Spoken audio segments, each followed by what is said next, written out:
व रहमतुल्लाहि ताला व बरकातुहू।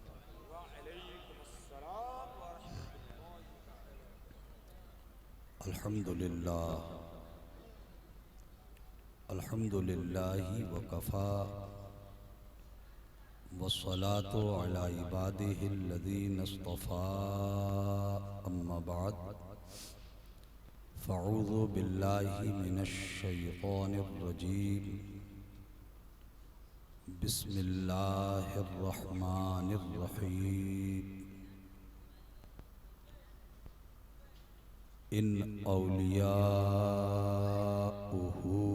इल्लल मुत्तक़ून।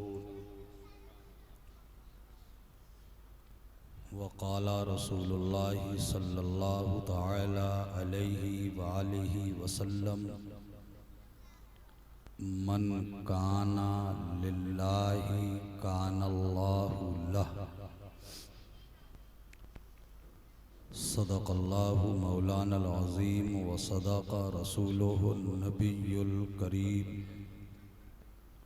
व नहनु अला ज़ालिका लमिनश शाहिदीना वश्शाकिरीन वल्हम्दुलिल्लाहि रब्बिल आलमीन।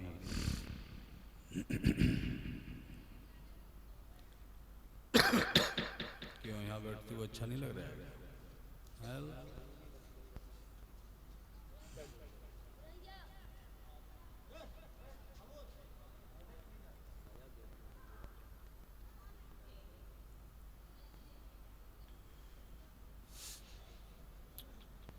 अक़ीदत, मोहब्बत, खुलूस, एहतराम, अदब और ताज़ीम के साथ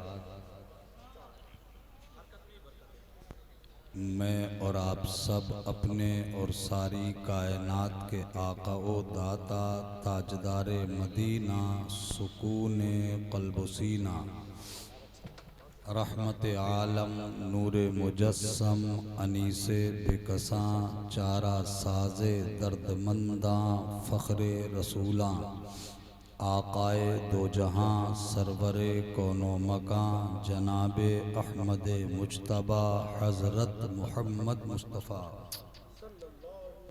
अरवाहुना फ़िदा सल्लल्लाहु तआला अलैहि वालिहि वसल्लम की बारगाह में बआवाज़ बुलंद दुरूद पाक के नजराने पेश करें।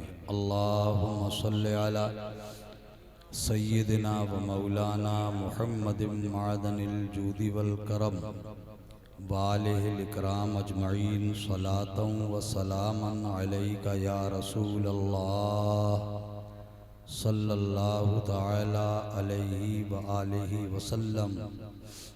गुले खुश रंग रसूले मदनी अरबी ज़ेबे दामाने अबद तुर्रे दस्तारे अज़ल हो न ये फूल तो बुलबुल का तरन्नुम भी न हो, चमने दहर में कलियों का तबस्सुम भी न हो न ये साक़ी तो फिर मैं भी न हो खुम भी न हो, बज़्म तौहीद दुनिया में न हो तुम भी न हो, खैमा अफलाक का इस्तादा इसी नाम से है, नब्ज़े हस्ती तपिश आमादा इसी नाम से है, क़ुव्वते इश्क़ से हर पस्त को बाला कर दे, दहर में इसमें मोहम्मद से उजाला कर दे, कि मोहम्मद से वफ़ा तूने तो हम तेरे हैं, ये जहाँ चीज़ है क्या लौहो कलम तेरे, ये जहाँ चीज़ है क्या, ये जहाँ चीज़ है लौहो कलम तेरे हैं। अज़ीज़ान गिरामी, काबिल एहतराम बुज़ुर्गों, नौजवान साथियों, अज़ीज़ बच्चों,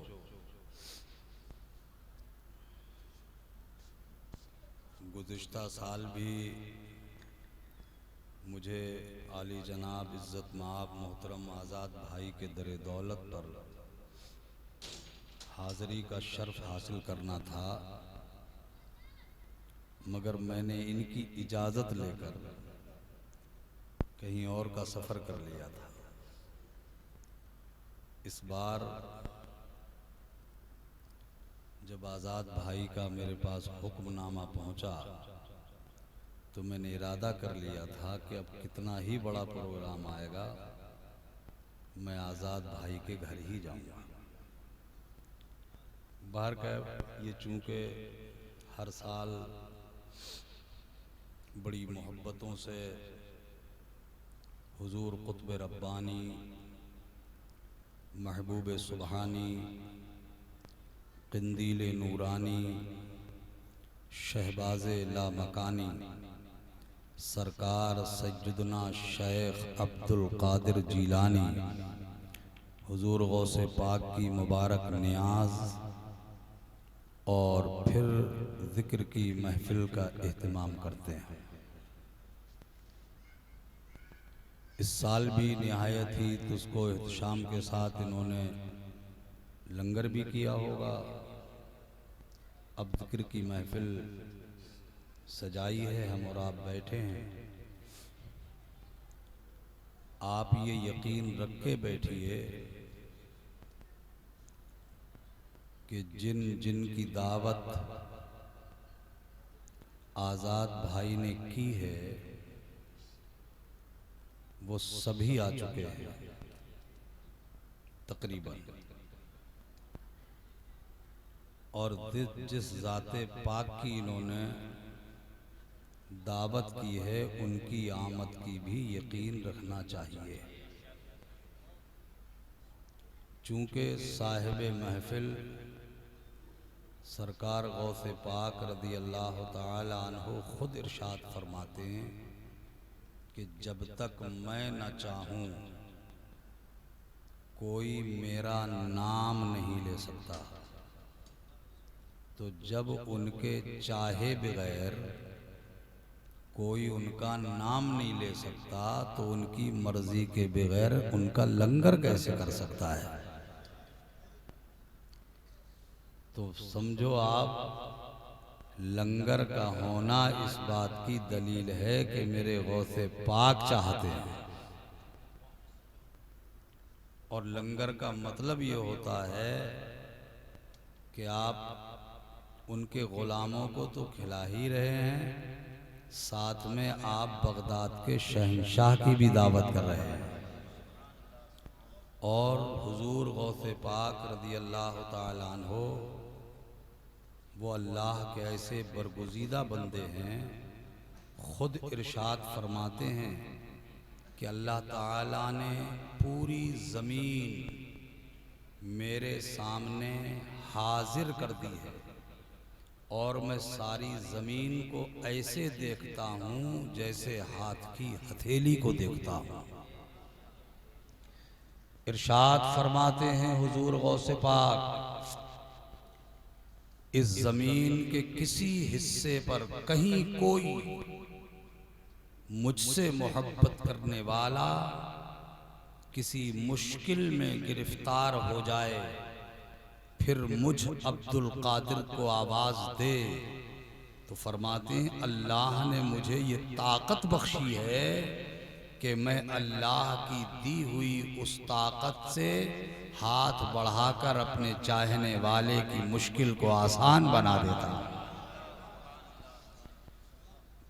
ये सरकार गौसे पाक रदी अल्लाह ताला अन्हु को अल्लाह ने वो कुदरतें, वो ताकतें, वो तसर्रुफ़ात अता फरमाए। आपकी मस्जिद के खतीब व इमाम पैकर इखलास व मोहब्बत हज़रत मौलाना काज़िम रज़ा साहब क़िबला दामत बरकातुहुल आलिया ने बहुत अच्छी गुफ्तगू की, निहायत बसीरत अफरोज़ बातें आपके सामने अर्ज़ की। अल्लाह मुझे और आप सबको अमल की तौफ़ीक़ अता फ़रमाए।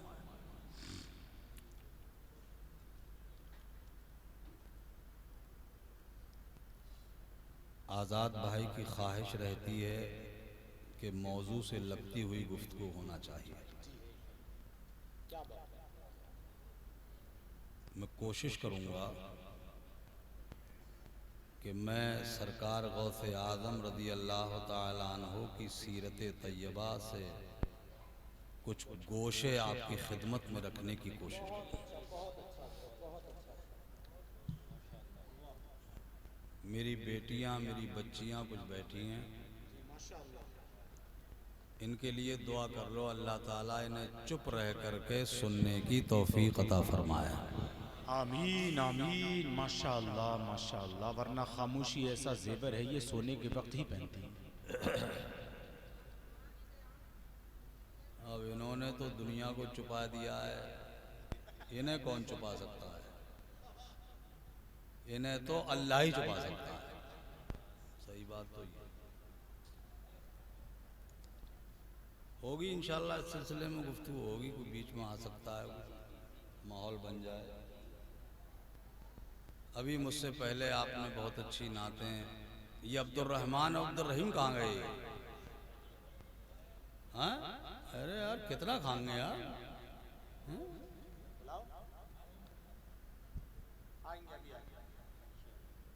और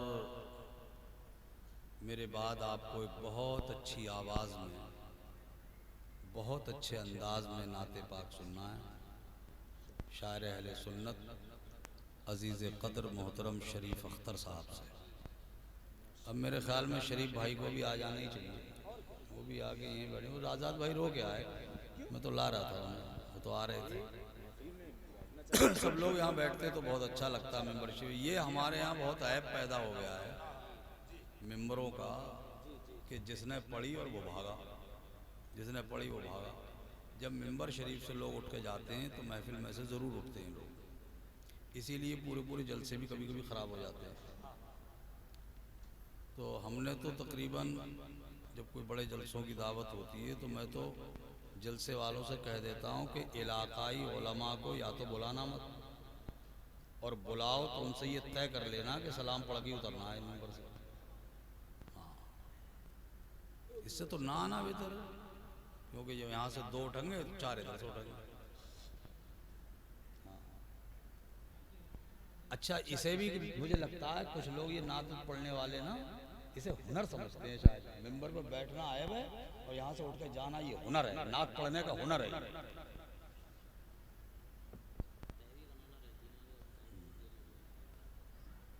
नहीं, ये सब चीज़ें जलसे की सेहत के लिए अच्छी नहीं होती भाई। जैसा कि उलमा की बातें सुनना अवाम के लिए ज़रूरी हैं, ऐसे ही मिंबर वालों के लिए भी ज़रूरी हैं। अब ज़रूरी थोड़ी है कि मिंबर शरीफ पर सब बड़े बड़े दक्काक उलमा बैठे हैं और ये सुरीली नातें पढ़ने वाले, इनमें अक्सर बिल्कुल नमाज तक याद नहीं होगी सही सुनो तो। हाँ, बात बात को तो नमाज तक याद नहीं होगी। और कुछ को तो मैंने ऐसे देखा है कि नमाज छोड़ने को कामयाबी समझते हैं। हाँ, उलमा उठ के जा रहे हैं नमाज पढ़ने, बैठे हैं, कोई मतलब ही नहीं। हाँ,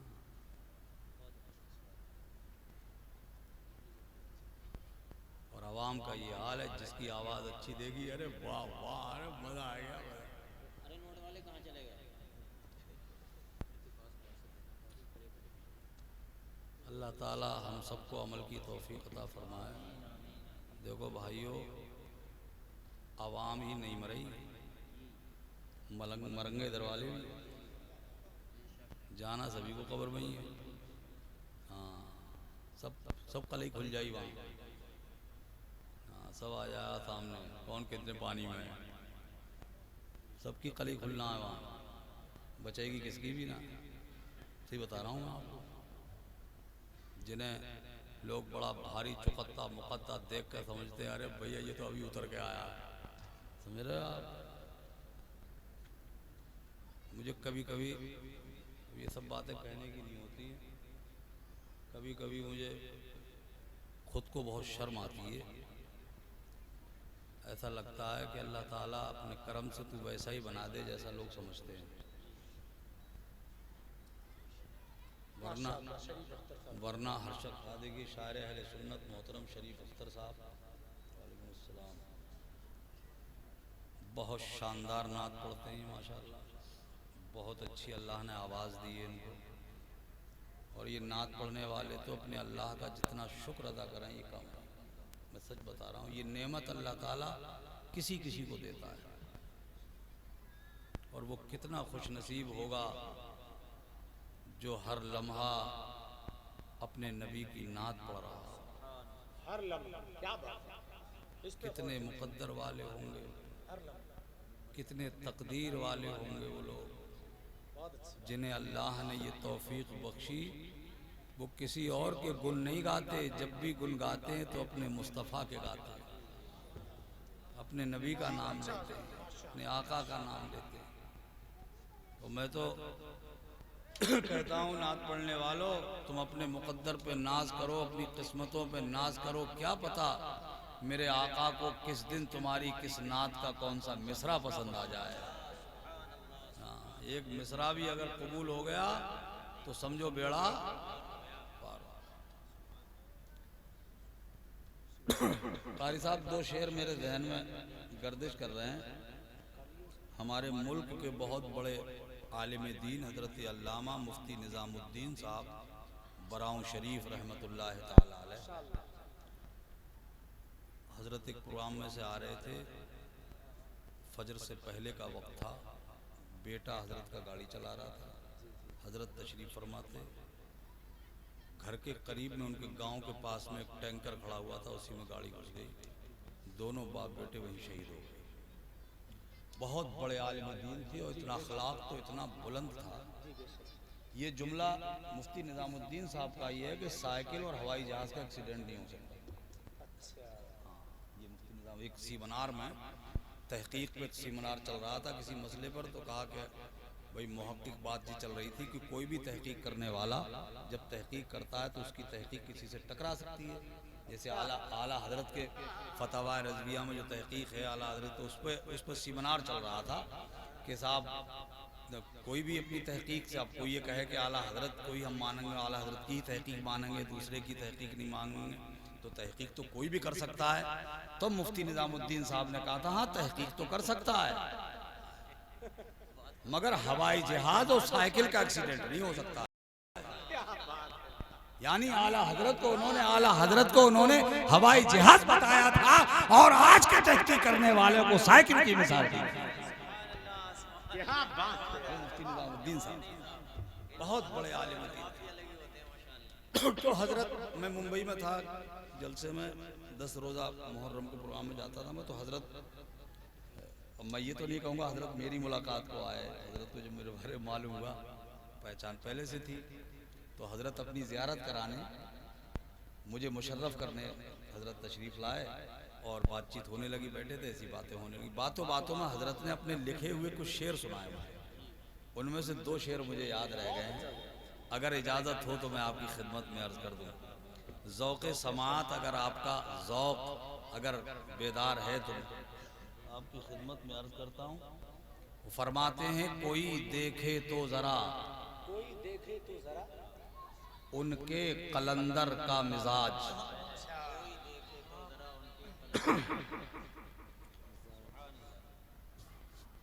कोई देखे तो जरा उनके, कोई देखे तो जरा उनके कलंदर का मिजाज, बोरिये में रखता है तख्ते सिकंदर का मिजाज। कोई देखे तो जरा उनके कलंदर का मिजाज, बोरिये में रखता है तख्ते सिकंदर का मिजाज। और जिनको मदीने पाक की हाजिरी का शर्फ हासिल हुआ होगा वो इन 2 मिसरों की 100% तायीद करेगा कि बोरिये में रखता है तख्ते सिकंदर का मिजाज, लाख दाना डालिए फिर भी करीब आते नहीं।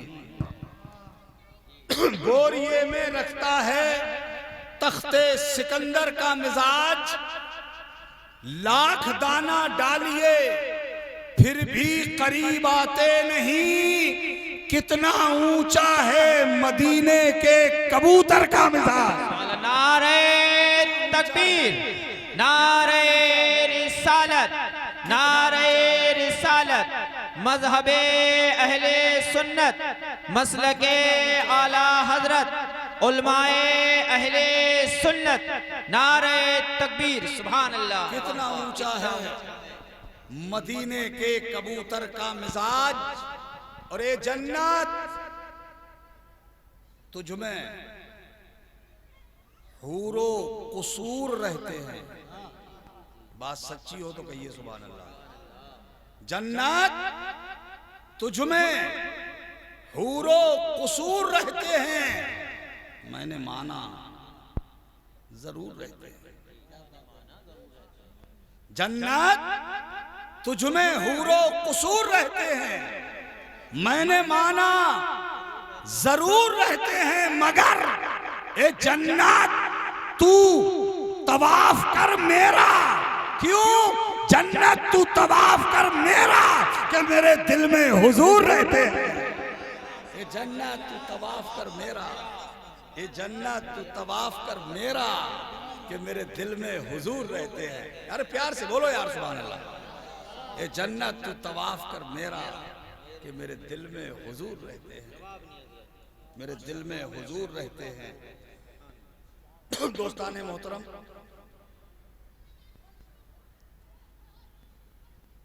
ये महफिल चूंकि सरकार गौसे पाक से मंसूब है,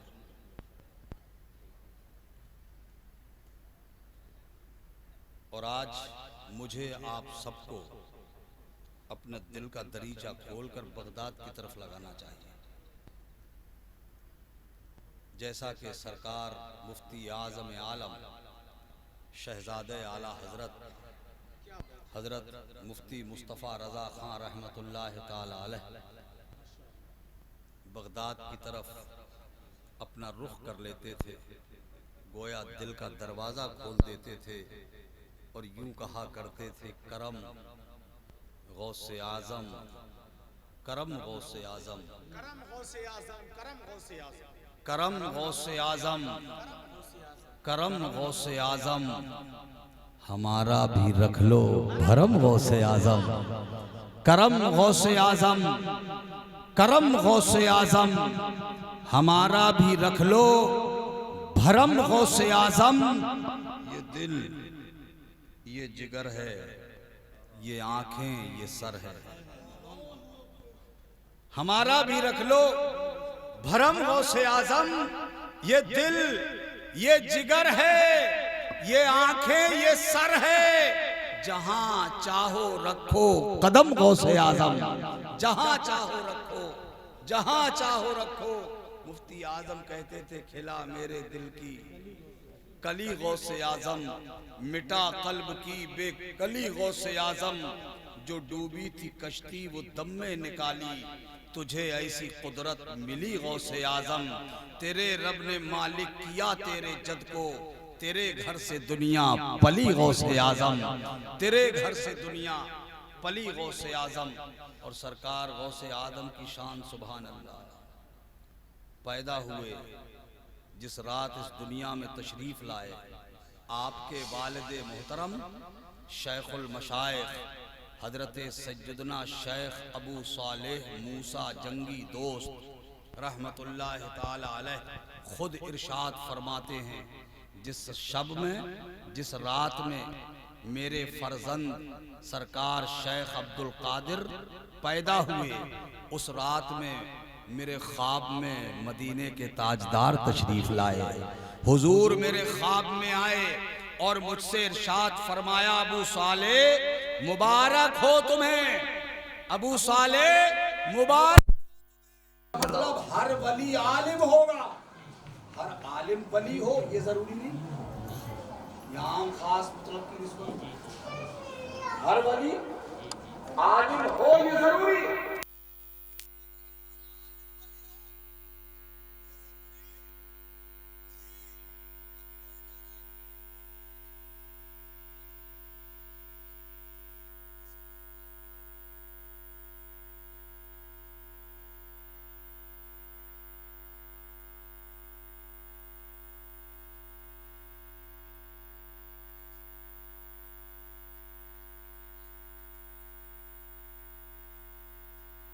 चेक कर लिया वो वली नहीं है। जैसे हम लोगों को बुखार आता है ना, जाते हैं ना डॉक्टर के पास, वो थर्मामीटर कभी बगल में घुस रहा था, कभी मुंह में थमाता है ना, और वो निकाल के देखता है कितना डिग्री हुआ, 99 है, 101 है, 300 होने वाला, 103 होने वाला है। देख लेते ना, इनके पास कौन सा ऐसा थर्मामीटर है? कहना क्या चाहते हैं? सिर्फ ये बताना चाहते हैं कि मौलवी और होता है, आलिम और होता है, वो वली और होता है, आलिम और होता है, ये बताना चाहते हैं। ये जानिए, ये डिफरेंस, ये फर्क करना चाहते हैं कि वली और होता है, आलिम। हालांकि हर वली के लिए आलिम होना, जो आलिम नहीं होगा वो वली हो ही नहीं सकता। वो कुछ भी हो सकता है मगर वली। हाँ, अब इल्म की दो सूरतें, एक इल्म कसबी और एक इल्म वहबी, जिसे इल्म लदुन्नी भी कहते हैं। एक इल्म कसबी यानी जो मदरसों वगैरह में असातिज़ा के सामने ज़ानू अदब तय करके जो पढ़ते पढ़ाते हैं मदरसों में, इसे कहते हैं इल्म कसबी, जो मेहनत से हासिल किया जाता है। एक इल्म होता है लदुन्नी, जो किसी के पास पढ़ने नहीं जाता, अल्लाह अपने फजल से अपने बंदे के दिल पे उतार देता है, उसे इल्म लदुन्नी कहा जाता है। अब चाहे इल्म लदुन्नी का आलिम हो या इल्म कसबी का आलिम हो, वली के लिए आलिम होना शर्त है। बगैर इल्म के कोई वली। और मियां, यही वजह थी सरकार गौसे आजम की जिंदगी का ये पहलू देखो, जितने बड़े हुजूर गौसे आजम वली है ना, उतने ही बड़े आलिम भी थे। जानते हो कितने बड़े आलिम थे सरकार गौसे पाक? 34 साल तक सरकार गौसे आजम ने पढ़ने के बाद बगदाद शरीफ के मदरसे निजामिया की दरसगाह पे बैठकर मुसलसल 34 साल पढ़ाया है। 34 साल तक पढ़ाया है गौसे आजम ने। और हजरत गौसे पाक के पढ़ाने का यह आदत था कि आपकी दरसगाह से हर साल 3000 उलमा फारिग तहसील होते थे। 3000 आलिमों की दरबारबंदी होती थी। और जो पढ़ते थे ना गौसे आजम की बारगाह, वो कोई मामूली लोग नहीं होते थे। पढ़ने वाले कोई मामूली अपने वक्त के आफ्ताब व महताब होते थे। अरे मियां, वो गौसे आजम ही के शागिर्द थे। जब सुल्तान सलाहुद्दीन अय्यूबी ने बैतुल मुकद्दस को फतह किया था और बैतुल मुकद्दस की छत पर अपनी फतह का झंडा लहराया था, बैतुल मुकद्दस के मिंबर पर खड़े होकर जिसने सबसे पहला खुतबा दिया था, वो कोई और नहीं, गौसे आजम के बराए राज शागिर्द आलम था। गौसे आजम के लोग समझते हैं इल्म अलग है और विलायत अलग है। उसे विलायत मिल ही नहीं सकती जिसके पास इल्म शरीयत है। मगर लोगों में बेवजह जहन खराब करने के लिए, लोगों बेवजह दिमाग खराब करने के लिए, सीधे साधे भोले भाले लोगों को बरगलाने के लिए फार्मूला आजमाते हैं। वो मौलाना है, वो ये है, वो। अबे जाहिल तू कौन है?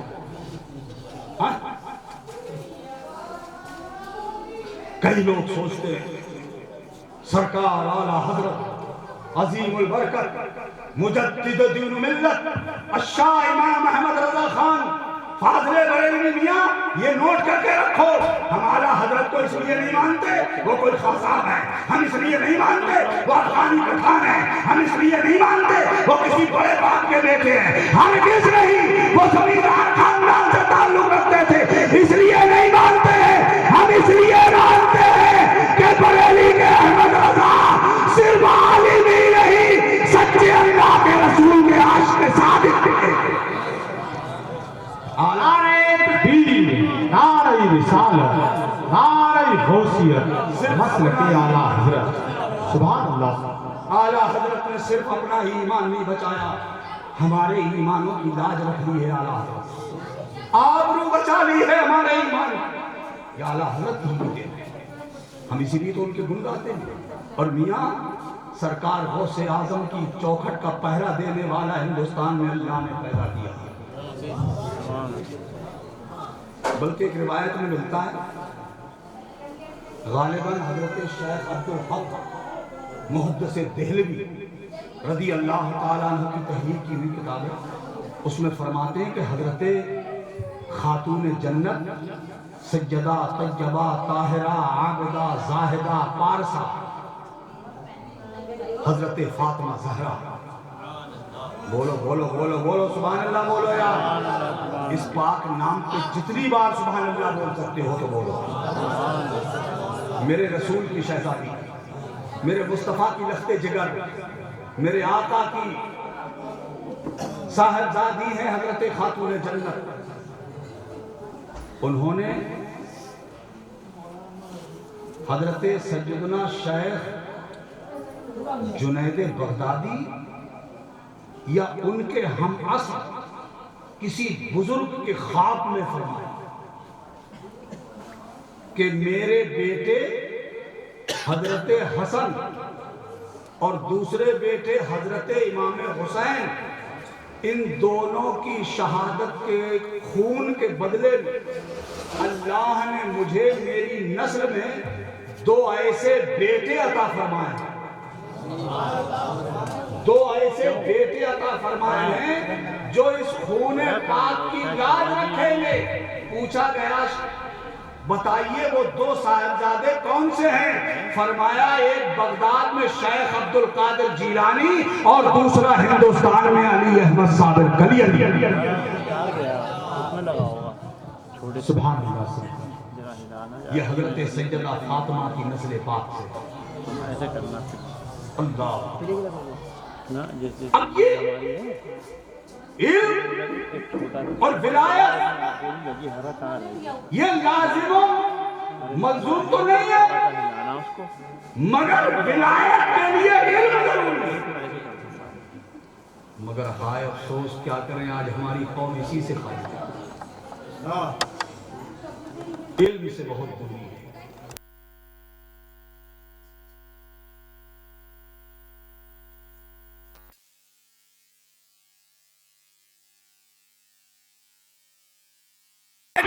या बहन के हाथ में चला गया तो ये मोबाइल नहीं रहेगा, वबाल भी बन सकता है, शैतान भी बन सकता है और तुम्हारी इज्जत का जनाजा भी निकाल सकता है।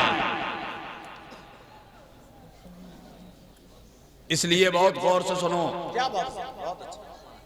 अब आज के दौर में हमारी बेटी के पास मोबाइल की जरूरत नहीं है ना, हम उसे मोबाइल न दें। और अगर हमें देने का शौक है, बाज लोग ये समझते हैं मैं अपनी बेटी को तोहफा क्या दूं। बाज भाई जाते हैं बाहर काम करने के लिए, घर में जवान बहन को छोड़ जाते हैं। भाई जब वहां से काम से फारिग होता है, पेमेंट करा के चलता है, दोस्तों से कहता है जरा ठहरो, मैं अपनी बहन के लिए गिफ्ट ले आऊं, मैं अपनी बहन के लिए तोहफा ले आऊं। एक भाई अपनी बहन को तोहफा देने के लिए लेके आता है आईफोन, लेके आता है बड़ा सा मोबाइल, अपनी बहन को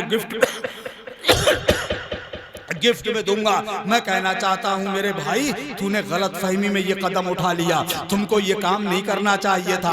अगर तुम्हें तोहफा देने का शौक है, अगर तुम्हें अपनी बहन का दिल खुश करने के लिए गिफ्ट देना ही पड़ेगा और तुम देना चाहते हो तो अपनी बहनों के हाथ में मोबाइल मत दो। अगर देना ही है तो उसके एक हाथ में तिलावत करने के लिए कुरान दे दो और दूसरे हाथ में नमाज पढ़ने के लिए मुसल्ला दे दो। वाह, अपनी बहन को कुरान दो और मुसल्ला दे दो, क्या बात है। उससे कुरान की तिलावत करवाओ और उससे पाबंदी से नमाज पढ़वाओ। हैरत है भाई, हमारे घर में बेटी है, बहन है, बीवी है, माँ है, घर में सब कुछ है मगर नमाज नहीं है, कुरान की तिलावत नहीं है। हर शख्स अपने घर का जायजा ले। और हम भी इतने माशाअल्लाह, हम लोग भी इतने जागरूक हैं आज के दौर में। गुस्सा भी बहुत दिखाते हैं हम लोग, कई लोग तो ज्यादा ही गुस्से में रहते हैं। घर में आएंगे तो आंखें लाल पीली करते हुए, है ना। इम्प्रेस डालने के लिए, असर डालने के लिए घर में लोग समझे बड़ा असर है, तो कभी कभी टाइम टाइम फिश भी हो जाता है। नहीं सुना वो तुमने, वो नहीं सुना? सुनो,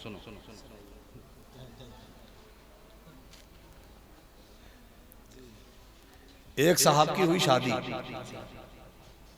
शादी में आई दुल्हन।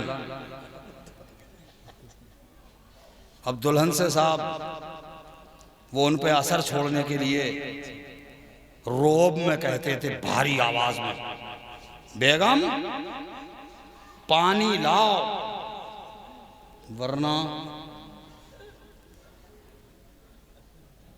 बिस्तर लगाओ वरना। तो वो औरत ये सोचती थी बेचारी कि अगर मैंने नहीं किया तो पता नहीं क्या करेगा ये, तो वो बेचारी डर के मारे सूखने लगी। जब ज्यादा कमजोर हो गई फिर वो मैके गई, उसकी सहेली मिली, सहेलियों ने पूछा बहन क्या बात है तुम बहुत सूख रही हो, शादी के बाद तुम मोटे हो जाएं, तुम बहुत सूख रही हो क्या बात है? तो बोली बहन क्या बताऊं, मुझे शौहर बहुत डेंजर मिला है। तो क्या डेंजर मिला, मारता है? कहना मारा तो कभी भी नहीं। का फिर गाली देता? कहना गाली भी कभी नहीं।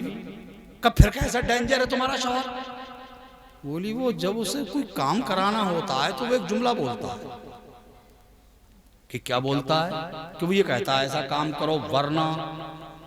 तो ये वरना सुन के मैं सूख रही हूँ, अगर नहीं हुआ तो क्या हुआ? तो औरतें उसकी सहेलियां बोली तरकीब हम बता रहे हैं, वो करके देखियो। बोली कौन सी तरकीब?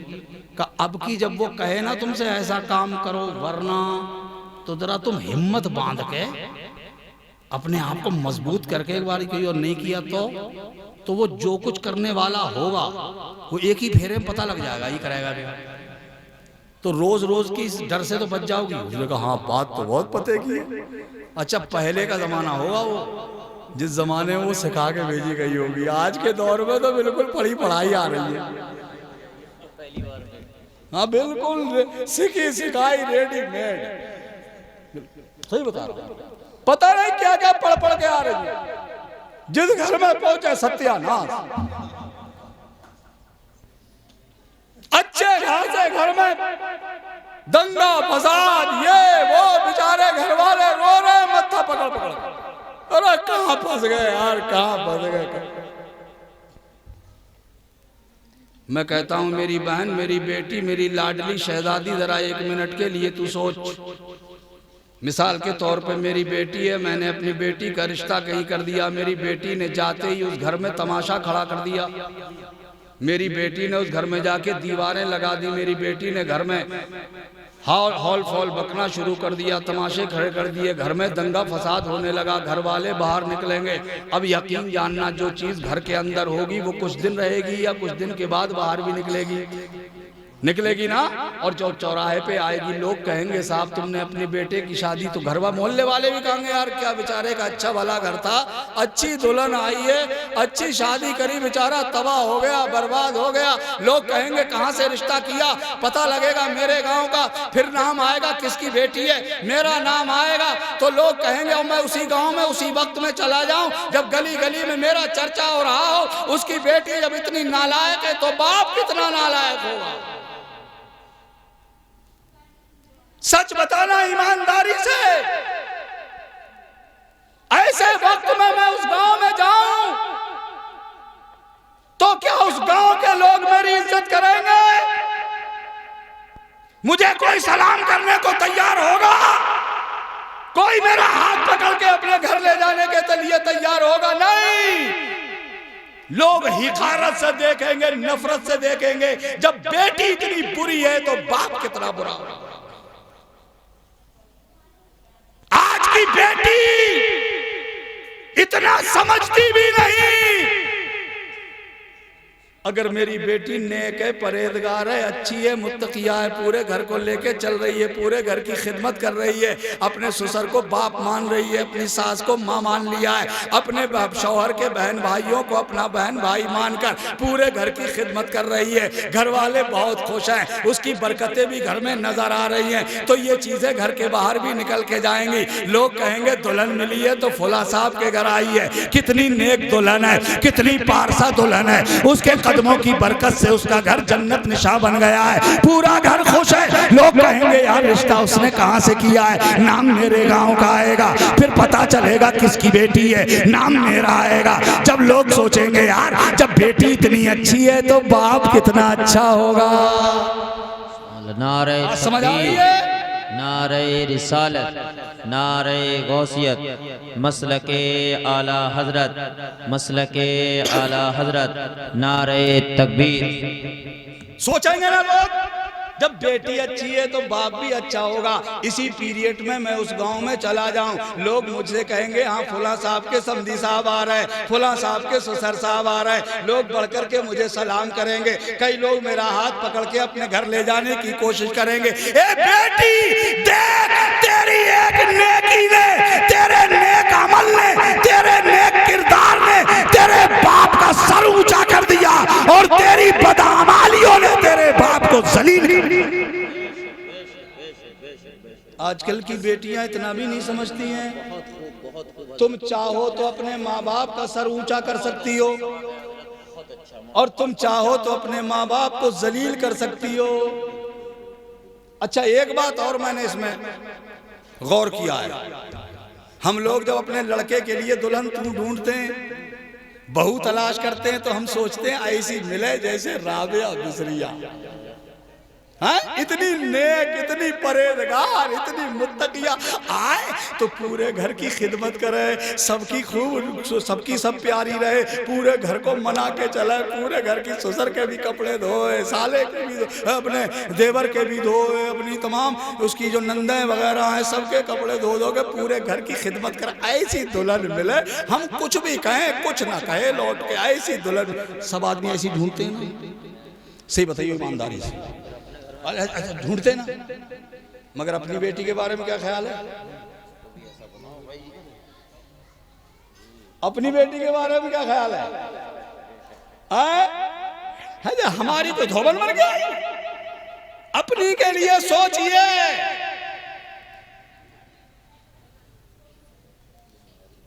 क्या मतलब?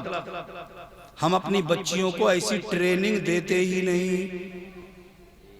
हम अपनी बच्चियों को इस तरह से रास्त पर इस तरह से उनको लाने के लिए समझाते ही नहीं, हम उन्हें वो तालीम देते नहीं, वो उसे शिक्षा देते नहीं जिससे मेरी बेटी नमाज के करीब हो जाए, कुरान के करीब हो जाए। और जिस बच्ची की ज़िंदगी में कुरान उतर जाए और नमाज उतर जाए, अल्लाह की कसम खा के कहता हूँ मैं, उसके पैर को दुनिया की कोई ताकत हिला नहीं सकती है, उसका पाय इस्तिक़लाल जुम्बिश नहीं कर सकता है। जिसकी नज़रों में नमाज की अहमियत चढ़ जाए, जिसने सजदे में मज़े ले लिए हों, जिसने कुरान की तिलावत से अपना दिल बहला लिया हो, उसकी नज़रों में, अरे जिसकी निगाहों में इसी कुरान के जरिए हुस्न मुस्तफ़ा चढ़ जाए, उस हुस्न के आगे फिर कोई हुस्न काम करता ही नहीं।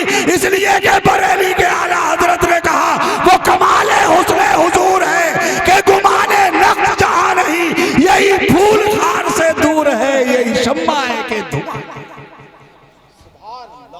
अल्लाह, मगर हम वो तालीम नहीं दे रहे हैं, वो शिक्षा नहीं दे रहे हैं। अब तालीम के भी नाम पे भी हमारे यहाँ गड़बड़ हो रही है, तालीम के नाम पर भी हमारे यहाँ बेटियाँ मुर्तद्दा होती चली जा रही हैं, शिक्षा के नाम पे भी। चूँकि पढ़ाई के माहौल को जब हम आगे बढ़ाते, हमें कई लोग मिलते हैं कि साहब मेरी बेटी MBBS कर रही है, मेरी बेटी MS कर रही है, मेरी बेटी IAS कर रही है, मेरी बेटी IPS कर रही है, मेरी बेटी इंजीनियरिंग कर रही है। हम पूछते हैं कहाँ पढ़ रही है? हैदराबाद यूनिवर्सिटी में, कश्मीर यूनिवर्सिटी में, फुला यूनिवर्सिटी में, दिल्ली यूनिवर्सिटी में। किसके साथ रहती है? किसी के साथ नहीं, हॉस्टल में रहती है।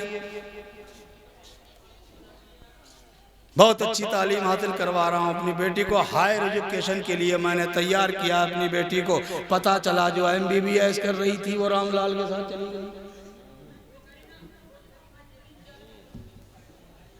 सही कह रहा हूं गलत कह रहा हूं? बात कड़वी है। तो अब आप ये कहोगे पलट के साहब ये पढ़ाया ना जाए, बेटियों की तालीम पे तो जोर दिया जाता है।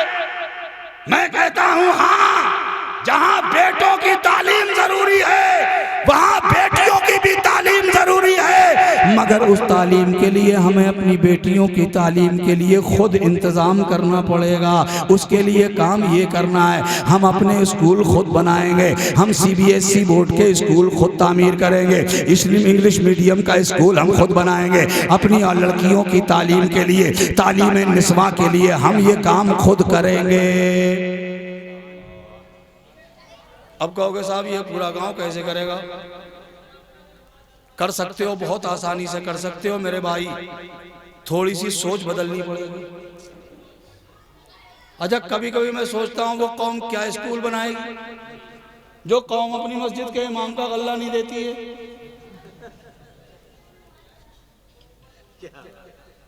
अरे जो इमाम की धड़ी ना दे वो कॉलेज बनाएगा,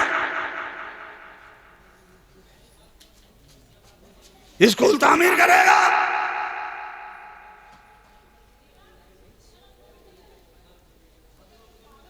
बेचारे इमाम साहब धान कट गए, गेहूं बो गए, पानी भी लग गया, स्प्रे भी हो गई, मस्जिद में जुमे में चिल्ला रहे लोग, अरे इमाम साहब की धड़ी तो दे दो, किसके रहेगा कटने को, अब तो दे दो, अब तो दे दो। इस कान सुन रहा है, इस कान निकाल दे रहा है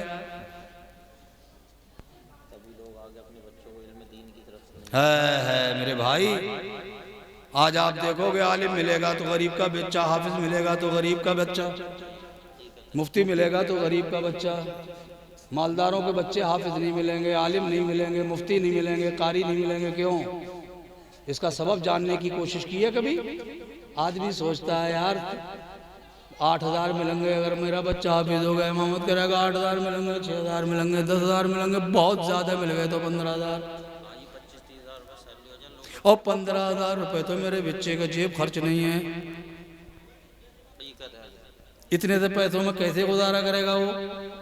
हाय मेरी कौम के गैरतमंद लोगों, जरा 1 मिनट के लिए सोचो, हम हर मस्जिद की तनख्वाह उसकी आमदनी के मुताबिक कर दें। आप शहरों में देखो बाज मस्जिदें इतनी मालदार हैं कि एक महीने में 5-5 लाख रुपए किराया।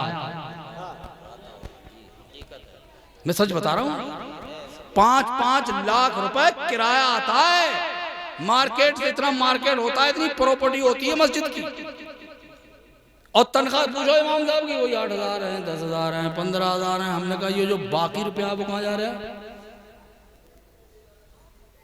अरे जैसी मस्जिद की आमदनी वैसी तनख्वाह। अगर 5 लाख रुपए मस्जिद की महीने की आमदनी है तो इमाम की तनख्वाह 1 लाख रुपए रखो, ताकि मेरी कौम का मालदार अमीर आदमी भी अपने बच्चे को कुरान का हाफिज बनाने की तैयारी करे। नारे तकबीर, हमने तो नारे रिसालत, नारे रिसालत, उलमाए अहले सुन्नत, बेशक सुभान अल्लाह, सुभान। अच्छा, और एक बात बहुत बुरी है हमारे यहाँ, एक बात और पाई जाती है, बेटियों लल्लियो, बेटा चुप जाओ जरा, सुन लो थोड़ी थोड़ी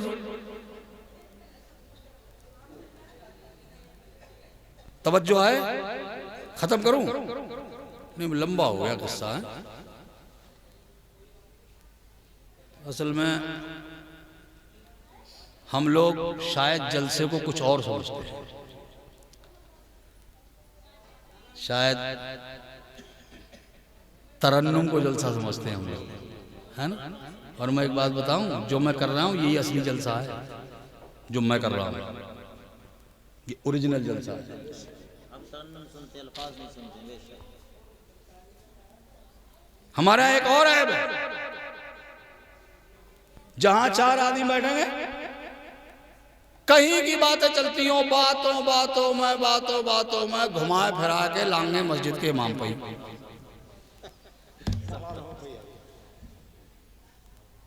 मौना लोग आदमी अपने गिरेबान में ना अपने बारे में नहीं हुआ आए थे मौलाना आए थे मौलाना आए थे मौलाना आए थे मौलाना गए थे उनमें ही सारे आ गए। और ये मौलाना लोग, मैं सच्ची बता रहा हूँ ईमानदारी से अल्लाह की कसम, मैं तो खैर बहुत बेकार हूँ, मैं तो अपने आप को इस लायक नहीं पाता हूँ, मगर मैं अल्लाह की कसम खा के कहता हूँ ये लोग अल्लाह के नज़दीक बहुत पसंदीदा हैं। खुदा की कसम, तुमने इनकी सुबह देखी होंगी, शामें देखी होंगी, तुमने इनका वो वक्त नहीं देखा होगा जब कड़ाके की सर्दी पड़ रही होती है। कभी मदरसे के चार दीवारी में झांक करके उस वक्त देखना जब पूरा आलम सो रहा हो, पूरी दुनिया सो रही हो, पूरी कायनात सो रही हो, यही लोग मदरसे की चटाई पे बैठ के अल्लाह के कुरान की तिलावत कर रहे होते हैं। मैं अल्लाह की कसम खा के कह सकता हूँ ये ज़मीन अगर कायम है, ये आसमान कायम है, तो इन्हीं कुरान पढ़ने वालों के कदमों की बरकत से कायम है। अल्लाह ज़मीन पे रिज़्क़ उतारता है, अल्लाह ज़मीन पे रोज़ी उतारता है, तो इन्हीं अल्लाह अल्लाह करने वालों की बरकत से उतारता है। और हम इन्हीं की बुराइयों में लगे हैं, हम इन्हीं की ऐब जोइयों में लगे हैं, इन्हीं में ऐब ढूंढ रहे हैं, इन्हीं में हजारों कीड़े तलाश कर रहे हैं। अल्लाह अकबर। जो कौम अपने रहनुमाई की बुराई पे उतर जाए वो कौम कभी फलाह नहीं पा सकती।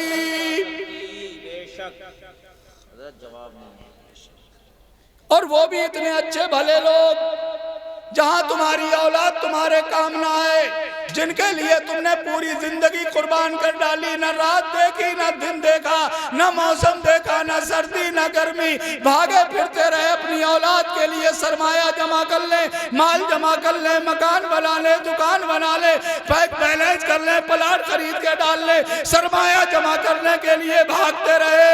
मगर यही औलाद जब तुम मर जाओगे, कब्र में जाने की नौबत आएगी, ये औलाद अपनी जबान से जब इसी औलाद के पास तुम्हारी मौत की खबर जाएगी, इसके मुंह से एक बार भी नहीं निकलेगा ए अल्लाह मेरे वालिद का इंतकाल हो गया है, तू उनकी बख्शिश कर दे।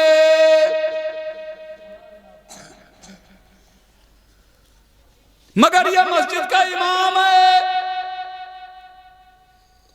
तुम्हारे इंतकाल की खबर जब मस्जिद के इमाम तक पहुंचेगी तो वुजू करके नमाज पढ़ के मुसल्ले पे बैठ के मुक्तदियों के सामने हाथ उठा के कहेगा अल्लाह मेरे फुला भाई का इंतकाल हो गया है, तू उनके गुनाहों की बख्शिश कर दे।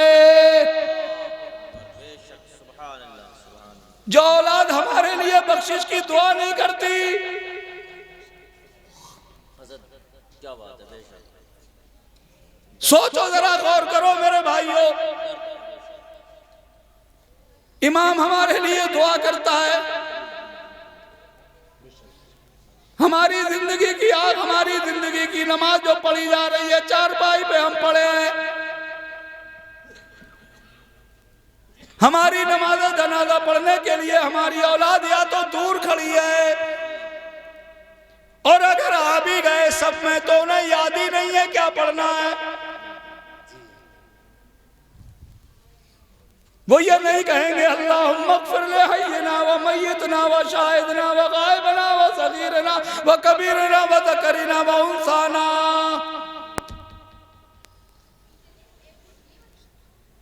उन्हें याद ही नहीं है, खाली हाथ बांधे खड़े हैं, नकल कर रहे हैं। मगर ये मस्जिद का इमाम ही है जो मुसल्ले पे खड़े होके अपने रब की बारगाह में गिड़गिड़ाता अल्लाहुम्मा अग़फ़िर ले हय्यिना, ए हमारे रब, ए हमारे परवरदिगार, तू हमारे जिंदों की भी बख्शिश कर दे और हमारे मुर्दों को भी की भी बख्शिश कर दे।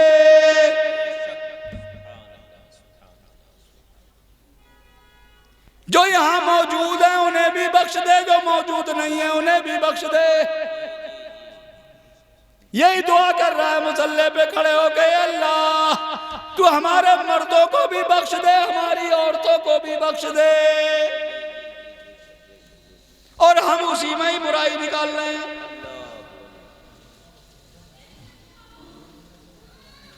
अच्छा एक बात मुझे और बताओ, बात थोड़ी सी लंबी तो हो रही है मगर सुन लो, क्या पता अल्लाह किसके दिल को तौफीक दे दे।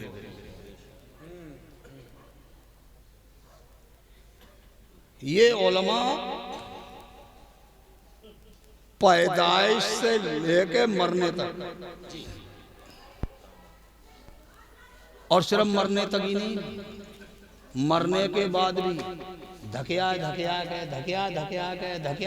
के जन्नत में पहुंचाने तक। अरे वो धक्का मुक्की से जाना आया, हाँ? तीजे मालक जो मांगी जा रही है 40 रुपए, तो धकिया के भेज रहे, हाँ? नहीं आते हैं काम ये लोग। अल्लाह तुम्हें बच्चा दे, अल्लाह तुम्हारा साहिब औलाद बनाए, तो बोलो उसके कान में अजान कौन पड़ेगा?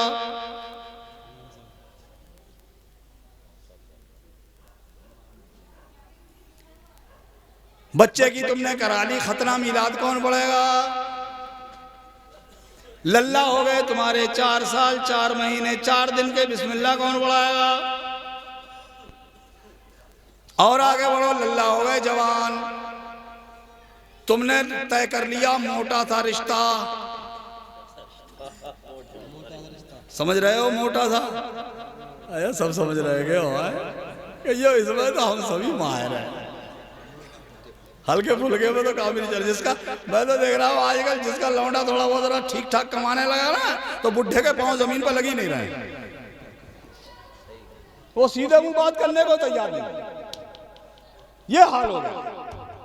कितना ही मोटा रिश्ता तय कर लियो, तो जब तक ये ना चाहे तो जितना भी मांगा है उसमें से 1 चम्मच भी उठा नहीं सकते, उठा सकते हैं तो ये ना चाहे। और ये इतने शरीफ लोग होते हैं, वो तुम्हारा लल्ला जो कभी चैन से नहीं बैठा,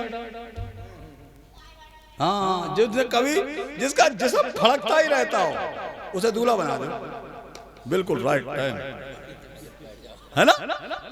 जो कभी धीरे ना बोला हो, उस दिन तो बहुत धीरे धीरे बोलता है। और ये इमाम लोग भी इतने शरीफ होते हैं कि ये उसके कान के ही पास मुंह ले जाएंगे और उसके कान में जाकर कान में पढ़ो, दूल्हा मियां ला इलाहा इल्लल्लाह, और दूल्हा ला इलाहा इल्लल्लाह, कलमा पढ़ रहा है गलत,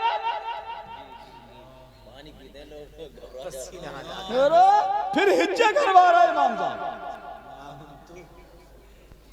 एक हार अलग अलग कर करके पढ़ा रहे, फिर भी पढ़ने मिल रहा है, सामने बैठे हुए मुंह पर कपड़ा लगा। सही है गलत? बोलो भाई, सही है गलत? ये इतने शरीफ लोग हैं, मैं कहता हूं अभी से बंद करो। ये धीरे धीरे कान में मुंह रख के बहुत पढ़वा लिया, अब जो भी धीरे बोले उससे कहे जोर से बोल, और ऐसे काम ना चले तो मैक लगाओ, ले मैक में पढ़ो। अरे एक के साथ ये घटना होगी ना, 1000 की आंखें खुल जाएंगी। सही है गलत है? 1000 की आंखें जैसे ही देखने वालों का सिलसिला शुरू होगा, ये घबरा के मस्जिद के इमाम साहब के पास जाएगा, हजरत मुझे कलमा सुना दो, मेरा नंबर आने वाला है। और अल्लाह के करम से हमारे इन आलिमों को अल्लाह ने ये तौफीक दी है, जब आपका बच्चा इनसे राबता करेगा तो ये दीन का सिर्फ कलमा नहीं सिखाएंगे, उसे पूरा दीन सिखाएंगे, पूरा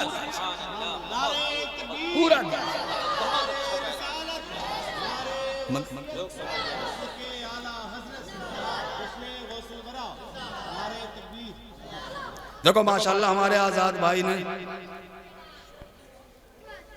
अब मैं आप लोगों को इनका मेहमान नहीं कहूंगा, आप लोगों को गौसे आजम का मेहमान बना दिया है। सुभान अल्लाह, इन्होंने लंगर भी अपने गौसे पाक के मेहमानों को खिलाया। अब जो जिक्र सुनने बैठे हैं उन्हें चाय का भी इंतजाम करके दिखा दिया। तो ये आपकी खिदमत नहीं, गौसे पाक के मेहमानों की खिदमत कर रहे हैं। और यकीन रखना मेरे गौसे पाक तशरीफ लाने वाले, मेरे गौस को अल्लाह ने वो ताकत दी है, वो कुदरत दी है। याद करो वो वक्त मिस्र की सरजमीन है। तवज्जो, आखिरी लम्हों में गुफ्तगू। मिस्र की जमीन, गौसे पाक का महीना, 11वीं शरीफ का आया है। जिधर देखो गली में देख खटक रही है, न्याज हो रही है, बिरयानी पक रही है, गौसे आदम की न्याज के एहतमाम हो रहे हैं। एक शख्स है मगर गौसे आदम का सच्चा दीवाना है, दिल से मोहब्बत करता है, मगर कल्लाशी उसका मुकद्दर है, मुफलिसी उसके पास है, गुर्बत ज़दा है, निहायत परेशान हाल। 11वीं शरीफ का महीना आता है, दिल में सोचता है काश मेरे पास भी कुछ होता तो मैं अपने गौस के न्याज करता। एक साल उसके दिल में हूक उठी, दिल मचला, तड़पा, अपने बिस्तर पे पड़ा है। अचानक सोचने लगा पूरी साल मेहनत करूंगा, उस मेहनत में से जो मैं बचा के रख सकूंगा वो अपने गौसे पाक के नाम पे लुटाया करूंगा। ये सोच के उसने नियत करके सो गया। सुबह उठा, अपने फजर की नमाज के बाद काम को निकल गया। साल भर तक मेहनतें शाक़ा करता रहा। वो ज़माना दौलत की रेल पेल का ज़माना नहीं था। आज के दौर की तरह से पैसे इस तरह से नहीं पाए जाते थे, दौलत नहीं पाई जाती थी। उस ज़माने में खाने पीने का काम ही हो जाता तो बड़ी बात थी। शाम को मिल जाता तो सुबह की फिक्र होती थी, सुबह को मिलता तो दोपहर की फिक्र हो जाती थी। ये आलम हुआ करता था उस दौर में। वो शख्स भी मेहनत करता रहा अपने खाने पीने के काम, अपने खाने पीने और अपनी जरूरियात से जो उसने साल भर में बचाया। वो कोई बहुत बड़ा सरमाया नहीं था, बहुत बड़ी दौलत नहीं थी। थोड़े से चावल के दाने थे, कुछ चंद दाने, थोड़े से चावल वो अपनी पूरे साल में बचा सका। मगर दिल में गौसे पाक की मोहब्बत लबरेज थी, दिल उसका बिल्कुल मचल रहा था। गौसे पाक की मोहब्बत से भरा हुआ दिल। 11वीं शरीफ का महीना आया, उसने एक तारीख फिक्स की। उस तारीख में वो सुबह फजर में उठा, ताज़ा गुस्ल किया, सुथरे कपड़े पहने, जो भी खुशबू का इंतज़ाम रहा हो खुशबू से मुअत्तर हुआ। मस्जिद में गया, नमाज पढ़ के आया, वापस आया, वही जो थोड़े से चावल थे उन्हें एहतमाम के साथ निकाला और निकाल के उसे चूल्हे पे रखने के लिए चला, पकाने के लिए चला। देगची में रख दिए, नीचे आग जलाता था। गौसे पाक की तरफ रुक करके कहता था ये मेरे गौस का लंगर है। सुभान अल्लाह बोलो यार, ये मेरे गौसे पाक का लंगर है। अब जरा अंदाजा लगाना, जब वो चावल पक गए होंगे, फिर फातिहा पढ़ने के लिए उसने जब हाथ उठाए होंगे, जितने इतनी अकीदत से अपने गौसे आदम के नाम का लंगर का इंतज़ाम किया हो, उसके दिल की कैसी आवाज़ निकली होगी। ए बगदाद के ताजदार, शहंशाह बगदाद, ये हकीर सा नजराना है मेरा, सरकार कबूल फरमा लीजिए। अल्लाह अकबर। इधर उसने न्याज सरकार गौसे आदम की दिल से करके और जो फातिहा पढ़ी, हुजूर गौसे आदम से इस्तिगासा किया, मदद मांगी सरकार गौसे आदम से। उधर वो देगची लेकर के बाहर निकला और उसने बांटना शुरू कर दिया। लो ये मेरे गौस का लंगर है, लो मेरे गौस का लंगर है, लो मेरे गौस का लंगर है। वो जिस तरह से बांटता चला गया। इस साल जब उसका ये आलम था, दूसरी साल आई तो वो देगची नहीं रही, देगचा हो गया। जैसी जैसी वो आगे बढ़ता रहा, गौसे आदम की मोहब्बत में इजाफा होता गया, उतना ही उसके लंगर में इजाफा होता चला गया। फिर देगची से देगचा बना, देगचे से देग बन गई, और देग से पहले एक साल में एक हुई, फिर 2 हो गई, फिर 4 हो गई, फिर 8 हो गई, फिर 16 हो गई, फिर 32 हो गई, फिर 64 हो गई, फिर 128 हो गई। इस तरह से बढ़ती चली गई। वो जितना जितना गौसे आदम के नाम का लंगर करता चला गया, दिन दूनी रात चौगुनी तरक्की होती चली गई। चूंकि अल्लाह वालों की बारगाह में सूरत नहीं देखी जाती है, रसूल की बारगाह में शक्ल नहीं देखी जाती है, लिबास नहीं देखा जाता, धन दौलत नहीं देखी जाती, सरमाया नहीं देखा जाता। अल्लाह वालों की बारगाह में, अपनी बारगाह में आने वालों की सूरत नहीं, दिल देखा जाता है। जिस दिल में जितनी मोहब्बत होती है उस पे फैजान उतना ही बढ़ता चला गया। फिर तो आलम ये होगा, 1-2 नहीं, पूरे मिस्र की दावत होती थी। पूरे मिस्र की महीनों पहले से नकीब घूमते थे, ए मिस्र वालों फला तारीख में सरकार गौसे आदम का लंगर होने वाला है। लोग पूछते किसके यहाँ, तो कहते यूसुफ ताजिर के यहाँ। यूसुफ ताजिर मिस्री, कोई नहीं पहचानता था उसे, मगर गौसे आदम की दीवानगी ने पहचानवा दिया। वो तारीख आती, पकवान चढ़ाए जाते, खूब खाने पकाए जाते, मेहमान आते, दस्तरखान लगते, और दस्तरखान पे जब मेहमान बैठते तो यूसुफ का वही पहले दिन वाला नारा होता, खाओ ये मेरे गौस का लंगर है। सुभान अल्लाह नहीं बोलेंगे, ये खाओ मेरे गौस का लंगर है। इस तरह से लंगर का एहतमाम होता। एक साल आई, एहतमाम होने लगा, इंतज़ाम होने लगा, दावत हो चुकी है, पकवान तैयार होने वाले, मेहमानों की आमद शुरू होने वाली है। अचानक यूसुफ मिस्री की तबीयत बिगड़ गई, और तबीयत इतनी बिगड़ी कि चेहरे पे मौत की हवाइयां उड़ने लगी। उसका एक जवान बेटा था, अपने बेटे को आवाज दिया, मेरे लाल करीब आओ। वफादार बेटा था अपने बाप का, आज के गद्दार की तरह नहीं, वफादार है बेटा।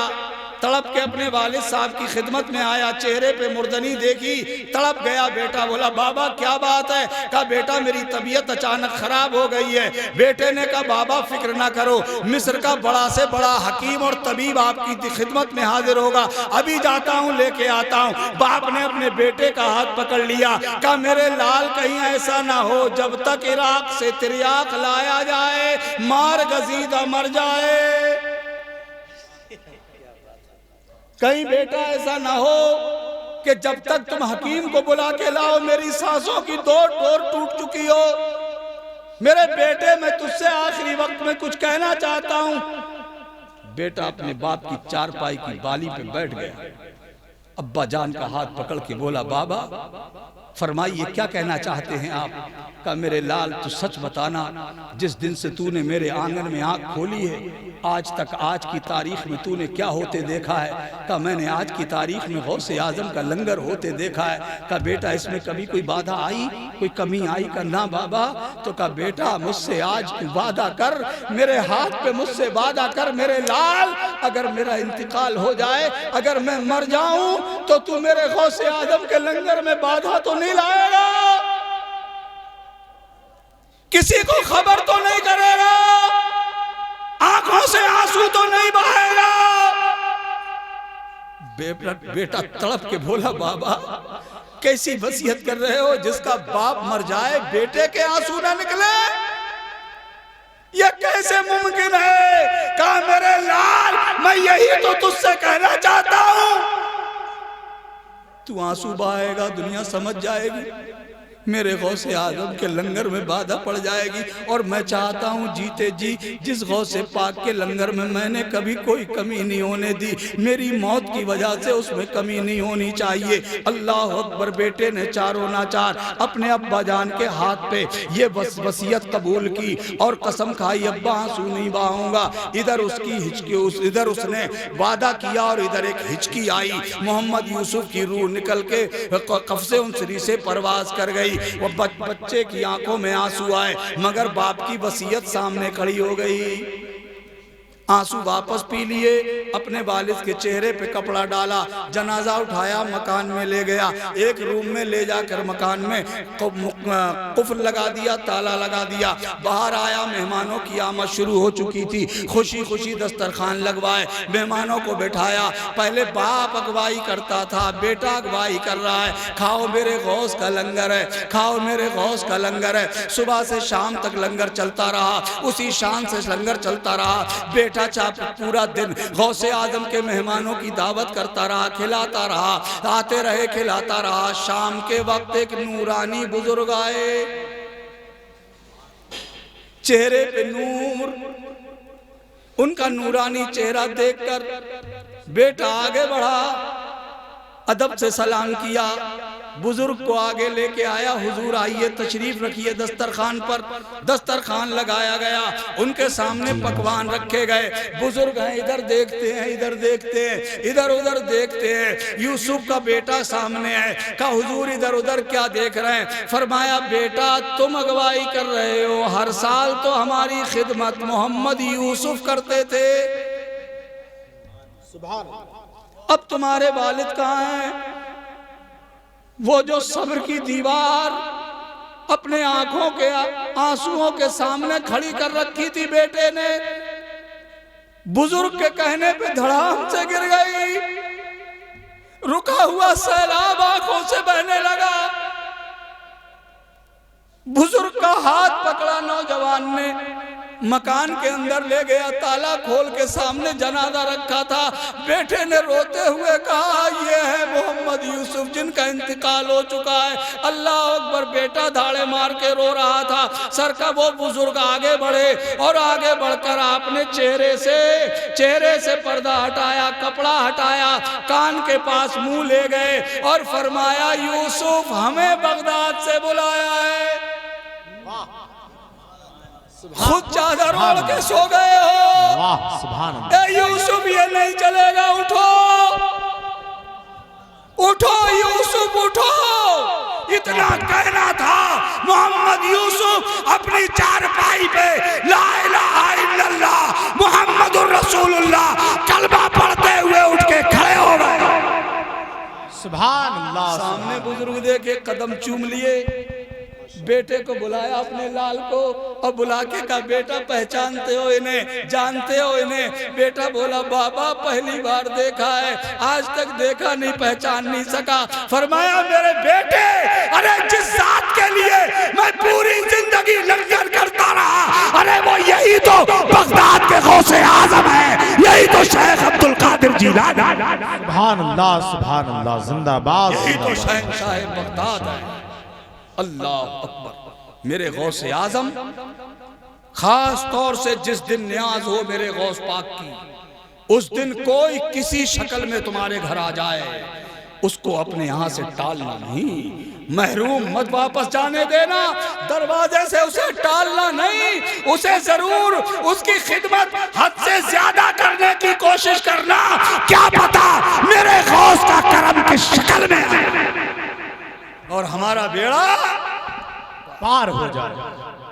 वो तो गौसे आजम है, खुदा की कसम, उन्हें तो अल्लाह ने वो ताकत और कुदरत अता फरमाई। अल्लाह ताला हम सबको सरकार गौसे आजम से सच्ची मोहब्बत करने की तौफीक अता फरमाए। आमीन। लंगर करने का मतलब है गौसे आजम की दावत करना। और ये तन्हाई में, अकेले में जब लंगर का नियत किया करो, उस वक्त अपना इस्तिगासा पेश किया करो बारगाहे गौसे पाक में और कहा करो ए बगदाद के राजा, ए शहंशाह बगदाद, सरकार गौसे पाक, आपके इस अदना गुलाम ने आपकी न्याज का इंतजाम किया है, हुजूर लंगर का इंतजाम करने जा रहा हूं, हुजूर तशरीफ लाइएगा। वो फरमाते हैं अल्लाह ने पूरी ज़मीन को मेरे सामने ऐसे हाजिर कर दिया है और मैं पूरी ज़मीन को ऐसे देखता हूँ जैसे अपने हाथ की हथेली को देखता हूँ। अब इस हथेली पे जहाँ जहाँ जितने नक्श हैं, जितने निगार हैं, जितने भी लकीरें हैं, सब कुछ आप देख रहे होते हैं। गौसे आज़म ऐसे ही पूरी ज़मीन को देख रहे होते हैं। अब ज़मीन पे जहाँ भी बैठा हुआ जो भी उनका दीवाना उनसे जो कुछ कह रहा होगा, मेरे गौसे आज़म सुन रहे हैं, मेरे गौसे आजम सुन रहे हैं और उसकी मदद भी कर रहे हैं। अल्लाह हम सबको ये करने की तौफीक अता फरमाए। मेरे भाइयों, कभी अपने इन बुजुर्गों के नक्शे कदम पे चल के तो देखो, ये इतने बड़े अल्लाह के वली हैं, औलिया के इकराम के सुल्तान हैं, सुल्तानुल औलिया हैं, मगर शान कितनी अजीम है। अल्लाह अकबर। हमें कभी कोई गुनाह याद नहीं आता है, अपनी करदनी याद नहीं आती हैं, अपनी खताएं याद नहीं आती हैं। रात दिन पाप करते हैं, रात दिन हम क्या क्या करते हैं, कितने गुनाह होते हैं हमसे। हम चारपाई पे जाते हैं, हमें याद नहीं आते अपने गुनाह, हमारी आंख में से एक आंसू नहीं निकलता है। ये गौसे आजम है, हज के लिए आखिरी हज को तशरीफ ले गए, खाने काबा में मौजूद है, हरम शरीफ में मौजूद है, हतीम काबा के करीब में मुल्तज़म पे मौजूद है। रात का सन्नाटा है, पूरी दुनिया सो रही है, पूरी कायनात सो रही है। सरकार गौसे आदम गिलाफ काबा को दोनों हाथों से पकड़ लेते हैं और बड़ी दर्दनाक आवाज़ में रोते हैं। देखने वालों का बयान है, जब हमने रोती हुई आवाज़ को देखा तो हमें ऐसा लगा कि खाना काबा भी उनके साथ साथ रो रहा है। इतनी दर्द भरी आवाज से रो रहे हैं। हमने करीब जाके जानने की कोशिश की ये रोने वाला कौन है, तो वो कोई और नहीं था, बगदाद के शहंशाह सरकार शेख अब्दुल कादिर जीलानी गौसे पाक थे। क्या कह के रो रहे थे? ये कहते जाते थे, ज़मीनों आसमान के मालिक, ए परवरदिगारे आलम, अगर मेरी जिंदगी की कोई नेकी तेरी बारगाह में कबूल ना हुई हो तो ये अल्लाह मुझे हश्र के मैदान में आंखें दे के मत उठाइयो, अंधा करके उठाइयो।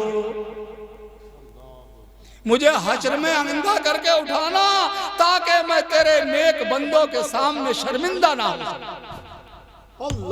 हम कितने बड़े पापी, गुनहगार, सियाकार, हमें कभी तौफीक नहीं होती कि हम चारपाई पे लेटे और ये सोच करके तौबा करें, अल्लाह हमें रात को मिल गई है, सुबह का सूरज देखने को मिलेगा या नहीं मिलेगा, पता नहीं सुबह का सूरज मैं देख सकूंगा कि नहीं देख सकूंगा, कहीं ये मेरी जिंदगी की आखिरी रात तो नहीं है। ये अल्लाह मैंने जितने गुनाह किए हो तू मेरे गुनाहों को माफ कर दे, अल्लाह मैं तेरी बारगाह में तौबा कर। अल्लाह ताला हमें इन बुजुर्गों के सदक़े में ये करने की तौफीक अता फरमाए, आमीन माशाअल्लाह। मगर एक बात याद रखिए, न्याज भी कीजिए। गौसे आज़म आपकी न्याज से भी खुश होंगे, मगर न्याज मेरे गौस तभी कबूल करेंगे जब हम नमाज भी पढ़ते होंगे। हम नमाज भी पढ़ें और न्याज भी अदा। अल्लाह ताला हम सबको अमल की तौफीक अता फरमाए, आमीन आमीन। अपने अपने घरों पे नजर रखिए मेरे भाई जी, अपने बच्चों पे नजर रखो, जरूरी है। इन बच्चों को आवारा मत छोड़ो, बेलगाम मत छोड़ो, इन पे ध्यान दो, कंट्रोल करो, वरना पछताएंगे आप। पढ़ने लिखने का माहौल बनाओ, बच्चों को तालीम दो, शिक्षा दो, चूंकि अब लाठियों का दौर नहीं है, तलवारों का ज़माना ख़त्म हो गया मियाँ, अब एजुकेशन का दौर है, अब तालीम का दौर, शिक्षा का दौर है। बच्चों को पढ़ाओ लिखाओ, अच्छी तालीम से आरास्ता करो, वरना आप आने वाले 10 साल 20 साल के बाद देखने की कोशिश करो। दुनिया हमारी मुट्ठी में है, ये मोबाइल में पूरी दुनिया है, 1 मिनट में अंदाज़ा लगा सकते हो आप दुनिया में क्या हो रहा है। आने वाले 10-20 साल के बाद अंगूठा छाप अनपढ़ आदमी, बगैर पढ़े लिखे आदमी की औकात कीड़े मकोड़े से ज्यादा नहीं होने वाली। यही हाल है, मैं सच्ची बता के जा रहा हूं। दुनिया जूते साफ कराएगी, दुनिया जूते अपने जूतों में बिठाएगी दुनिया। अगर चाहते हो कि तुम्हारी औलादें, तुम्हारी नस्लें, तुम्हारा आने वाला वक्त, ये औलाद हमारा आने वाला वक्त है, अगर चाहते हो ये सीना तान के जिए, शाना बशाना दुनिया के खड़े होकर के जिए, सर उठा के जिए, दुनिया की आंखों में आंखें डाल के जिए, तो बच्चों को पढ़ाओ। एक पढ़ा लिखा आदमी ही दुनिया की आंख में आंख डाल के बात कर सकता है, जाहिल नहीं कर सकता। खुद परेशानी उठा लो, ये धारणा खत्म करो कि जहाँ बच्चा पैदा हुआ, थोड़ा सा चलने फिरने के काबिल हुआ, थोड़ा शऊर उसका बेदार हुआ है, इधर और जहाँ सीजन आ गया है काट चोबी का, वो सीजन आ गया है जॉकेट सिलने का, दिल्ली चला जा। वो कलुआ का लौंडा गया था पिछले साल, 50,000 लाया, तू भी चला जा। ये सब बंद करो। बाप करता भड़काता फिर रहा गलियों में, और जिस उम्र में बच्चों को पढ़ाना चाहिए उस उम्र में उनसे कमाई करवा रहे। ये बंद करो तमाशे, बच्चों को पढ़ाओ, खुद परेशानी उठा लो। आंखें नहीं खुल रही हमारी, तो हम तो देहात के रहने वाले हैं ना। देहात में हमारे यहाँ मसल कही जाती है, खरबूजे को देख के खरबूजा रंग बदलता है। तुम्हारी आंखें कब खुलेंगी? पैर ढक लीजिए, कब रंग बदलेंगे आप? उनको नहीं देखते हो जो नॉन मुस्लिम हमारे बरादराने वतन, उनके बच्चे भी तो बाहर जाते हैं, मगर उनके बच्चे यूनिवर्सिटी में जाते हैं, अच्छे कॉलेज में जाते हैं, अच्छे इंस्टीट्यूट में जाते हैं, और हमारे बच्चे सिलाई करने जा रहे हैं। फर्क देखो। इसलिए मेरे भाई खुद परेशानी उठा लो, खुद मेहनत कर लो, खुद दुश्वारी उठा लो, मगर बच्चों को पढ़ा लो। और जब बच्चे आपके पढ़ जाएंगे तो आपका बुढ़ापा भी चैन से कट जाएगा, सुकून से कट जाएगा। बच्चे तुम्हारा एहतराम भी करेंगे, जब पढ़ लिख जाएंगे तो तुम्हारे बारे में पढ़ेंगे लिखेंगे, बाप क्या है, माँ क्या है, इनकी आपकी अज़मतों का लोहा उनके दिमाग पे बैठ जाएगा, फिर वो आपका एहतराम भी करेंगे। अल्लाह ताला हम सबको अमल की तौफीक अता फरमाए। बाखिर दावाना अनिल हम्दुलिल्लाहि रब्बिल आलमीन। शायर अहले सुन्नत मोहतरम शरीफ अख्तर साहब हैं, कारी नाजिर रज़ा साहब तहसीनी बहड़वी, ये पूरे मुल्क के जलसों की निज़ामत करते हैं माशाल्लाह। हाँ साहब, जवाब नहीं इनकी निज़ामत का, जितने ये खुद अच्छे हैं उससे अच्छी इनकी निज़ामत है माशाल्लाह। फिर अब ये आपको कुछ अशार सुनाएंगे, क्योंकि अशार का भंडार है इनके पास। हाँ, ये लोग कहते हैं हाफिज़े, अब मैं इनको कहा करूँगा हाफिज़े अशार कसीरा, है ना, उन्हें बहुत सारे अशार याद है माशाअल्लाह ताला। अल्लाह ताला उन्हें कबूल फरमाए, हम सबकी मेहनतों को कबूल फरमाए। अल्लाह आज की ये न्याज अपनी बारगाह में कबूल फरमाए, आमीन। आज के इस ज़िक्र की महफिल को अपनी बारगाह में कबूल फरमाए। अस्सलामु अलैकुम व रहमतुल्लाहि ताला व बरकातहू। अरे भाई साहब